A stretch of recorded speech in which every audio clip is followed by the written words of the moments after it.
The American Civil War, 600,000 killed, a brutal display of pure terror. Now what if I told you, in the middle of all this American carnage was a Muslim? From Afghanistan? Among the Union soldiers who fought here in May of 1864 was a Muslim man, a recent immigrant from Afghanistan named Mohammad Kahn. K-A-H-N? Did they just turn him into a German? Now look, in this video we'll follow the life of Mohammad Kahn, or what we know of it, take you to an actual battlefield he fought in, give you the best commentary in the process, and go visit his grave. Here's a montage of what is to come. I hope you are excited.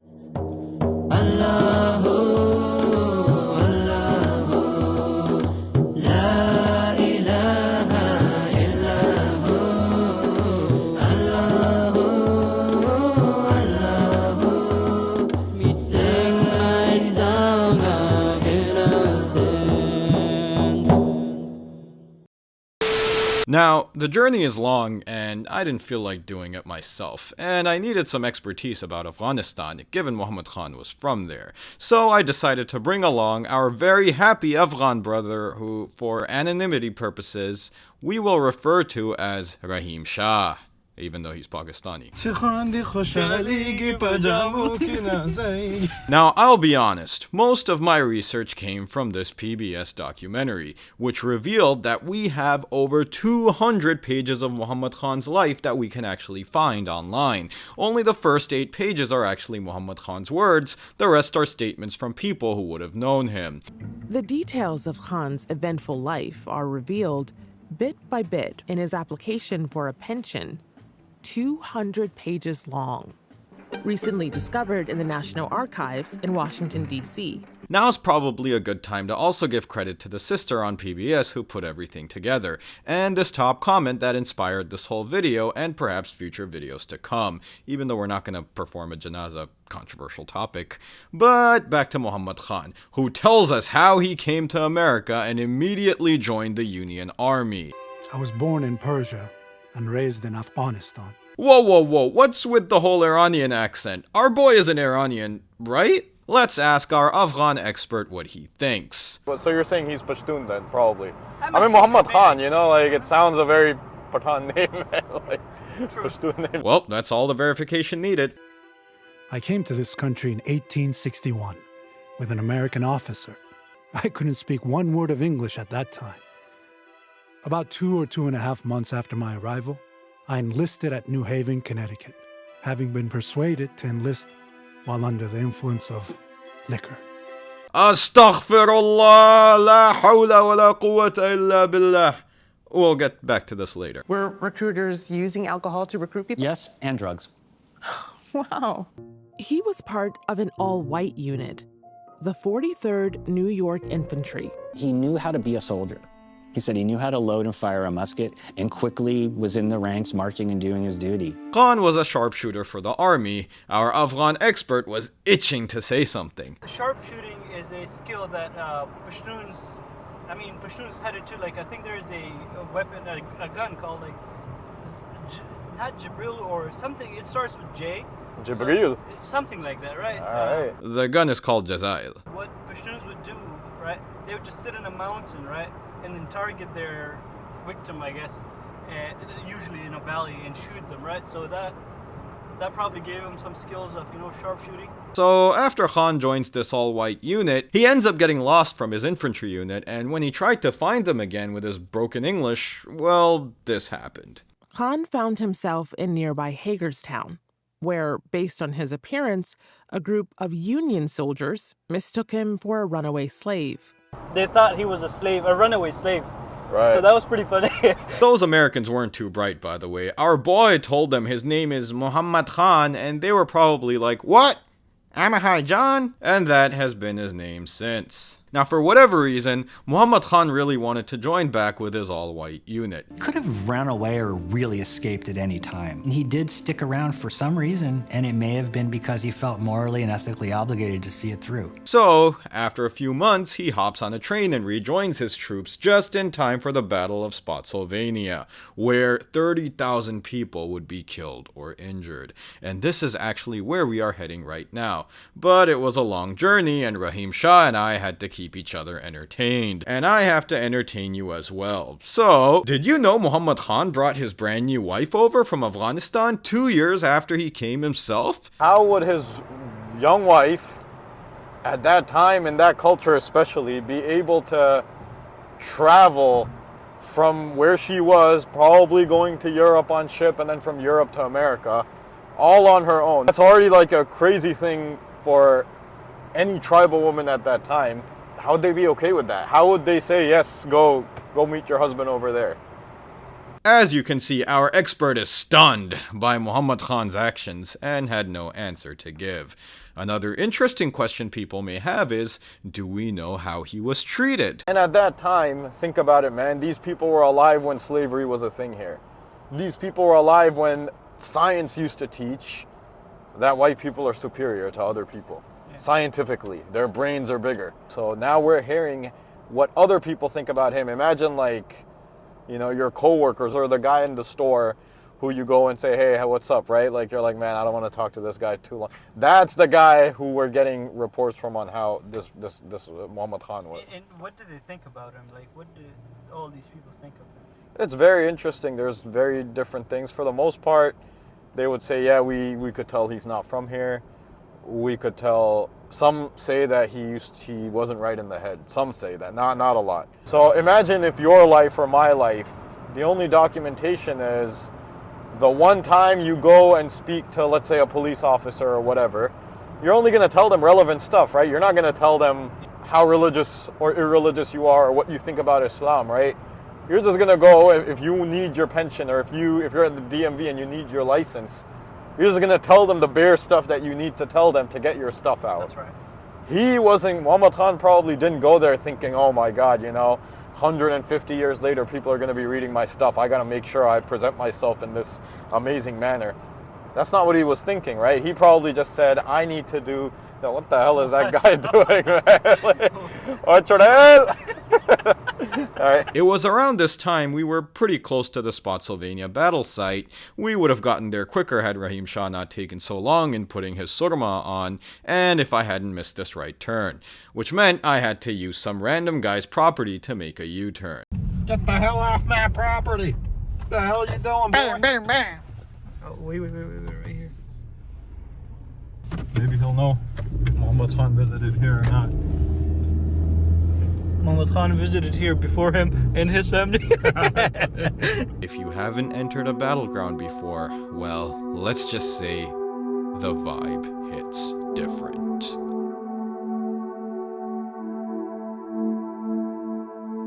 قد أشرقت شمسك الكبرى ولم تغيبي لأنك الحق نور غير محتجب حاشاك حاشاك لو مدوا إليك يدا سيصغرون وتعالوا في مدى الشهوب يؤذوننا في رسول الله.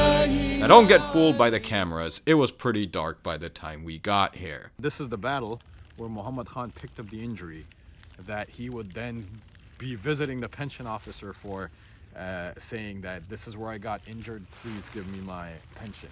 Now what we know from his account, but imagine a sharpshooter like going into the woods, all right? And while going, he said someone attacked me, one of the rebels attacked me. And he, for whatever reason, smashed his face with the butt of the rifle. So the end of the rifle he smashes, and he said as soon as he smashed me, I turned towards him and shot him and killed him. Wow. Pathan, man, you know, Pathan power, man. He was representing, you know, us all in this area. So this did happen, just in another battle. Over here, he got shot in the hand. We know Mohammad Kahn had long hair, long black hair. That was his description. But he was Pathan, man. He was Pashtun, so his facial features would probably still be light, but people would think he's Native American, American Indian. That's what they would describe him as. Maybe he was something like you. Maybe he was close to my more color. like you because you got long hair. That's true, maybe, but I don't know, right? But I wouldn't be put into the white battalion for sure, right? No. They'd probably put me in the Mexican. Just take it all in, you know, like what happened here, all those people that were killed here, and we had our one boy that we know. And another interesting thing to think about, right? You know, we work in corporate America. We think about our standards of how it feels like to work as a minority in these places. But think about his experience, especially at that time. Slavery was still a thing. Racial hierarchy, all of those things were still a concept. And he would have been here, probably definitely the only guy from that part of the world. The only Muslim, probably. You know, corporate America, someone doesn't like us, a big deal. You go home, you don't have to care. Well, unless you're up for promotion, that's a separate problem. But, you know, over here, your life depends on how much other people like you. Well, that was fun, but we had to hit the road again and make our way to Mohammad Khan's grave, which happened to be 5.5 to 6 hours away. Now, by this point, we realized that we overextended how long you can peacefully keep a Pakistani and an Afghan in a car together. We have some pretty civilized interactions. Rahim Shah himself was about to rip the steering wheel out any minute. So to keep the peace, we brought a brother from a neutralish state. The Bangladesh Tigers have knocked the England Lions out of the World Cup. What the hell's going You know what you're here for, right? Oh yeah, man. Yeah, we grabbed like the tallest Bengali we knew. Now, we've saved one lingering question for the end. How much of a role did Islam play in Khan's life? For that, we go back to his pension file. Khan wanted an increase in his pension because he suffered from rheumatism, which Khan said happened due to injuries from the Civil War. Khan kept getting his pension claim rejected though, because 2 eyewitnesses told the pension officers that Khan confessed to them that he actually had syphilis, which meant he was out having lots of haram fun. And that was causing his rheumatism. Due to this, the pension office kept rejecting Khan's claim until eventually Congress approved Khan's pension. So we can come to 2 conclusions. Either Khan actually conned all his other doctors and all of Congress, or these 2 guys you see highlighted are liars. For Mohammad Khan's sake, we'll stick with the latter. So send some lanat on these 2 people for accusing our guy of sleeping around. And look, sorry for the bland editing, especially since I've spoiled you with PBS level editing, but none of what I said was covered in their video, so I had to stick with the editing skills of our good-for-nothing editor. Honestly, man, look how lazy this is. This guy really sucks. Thinking of firing him. Bro, aren't you the editor? Now, coming back to the liquor, we see in several instances through Khan's own admission and through others that he would drink. To give the guy an excuse. We're here to give excuses for the guy. He was suffering from rheumatoid arthritis, at least from what his doctors said. He was in extreme pain. At that time, alcohol was the best painkiller. Probably this was the best thing the guy had. And he was doing it for medical purposes. Like, Right. that could be a thing, right? I mean, or he could be a drunkard. We don't know. Do you think you can actually use that as an excuse when Allah questions you? You said about giving people excuses and the benefit of the doubt, but when you see something that is very apparent, like you have to see it as it is, right? So I think there are various other ways to kind of dull the pain. There's like opioids. Opioids is definitely a better alternative to alcohol. Your audience may be like, oh, like what's this guy talking about? He's excusing the haram and like, I don't know. No, man. You know what I mean? It's not about excusing the haram. We just don't know the guy. If we knew someone here in this society, right now, in this day and age, that's a whole separate argument. Why? Right? Because we know their conditions. We are going through the same conditions. I guess what I would say is we just don't know their scenario. We don't know what the healthcare was like at that time.